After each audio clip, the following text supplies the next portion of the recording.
Okay, are you ready? Are you listening? Are you strapped in? Did you fight through space if given the chance? Yes. Okay, so here's the lore. Thus far, we started the game, we were in that bar, right, that I sent you, or that I was talking about earlier. The bartender gets a phone call. He's the old guy in the wheelchair behind the bar. He says, someone on the phone says, hey, someone there's about to commit a murder. So now nobody can leave until we figure out who's about to commit a murder. So we start with the first character, who is Super Weasel Kid, and that was that weird orange weasel with the tattoos. His game type was a platformer. So as you're playing, you'll learn that the platformer was designed by a kid named Lionel. He built it when he was 12. Everybody loved it. It had great Steam reviews, whatever. It's kind of meta, so it uses like the Steam names of the people in your actual friends list. Did I make Zeffy mad? Oh, I guess I did. He'll be back. So it uses like it had your name in it because you're my friend on there. Like, not your government name, but you know what I'm saying. And then you play the first platformer, and it's all like super happy, like you can't actually die, it gives you a bunch of chances, and then you get to the second game, and it's like, the reviews are kind of mixed reviews, people don't love it, they think it tried too hard, and then the third game, they're like, oh, he sold out, he sold to Game Funa. Now, for those of you who watched stream while I was playing Inscription, Game Funa also exists in that game, because they're tied together. So, he sells to Game Funa, the game fails. Then you get sent back to the bar, and then you're playing as Bryce.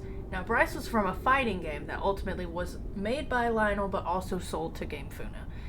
And before that, he just wanted to be a chef. He just wanted to cook with his grandma. So he was in a cooking game, but then I guess what happened is the blue guy that we saw, Irving, came and he tricked him into like punching his grandma, and she died.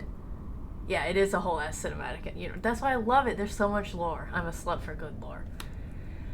So then Bryce is in the fighting game. Well, then he meets Chandrell, and Chandrell says if you get too OP, then they'll take you out of the game, and then you can escape. So that's ultimately what he did.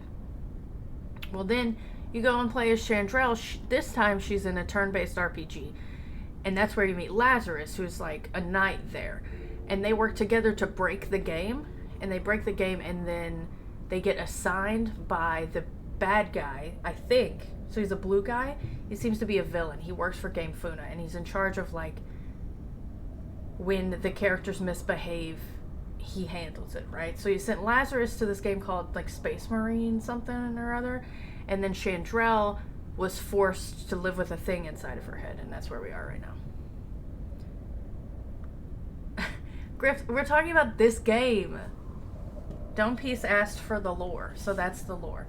So now we're playing as Rust, who's another guy who's in the bar, and we're figuring out his lore, which it seems like he was in a turn-based or a strategy RPG game with his son, because all the characters are sentient and self-aware.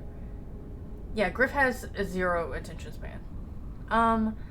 And so now we're trying to figure out, so his game never got finished, like it never beat development. People started modding it, and that's where we are now.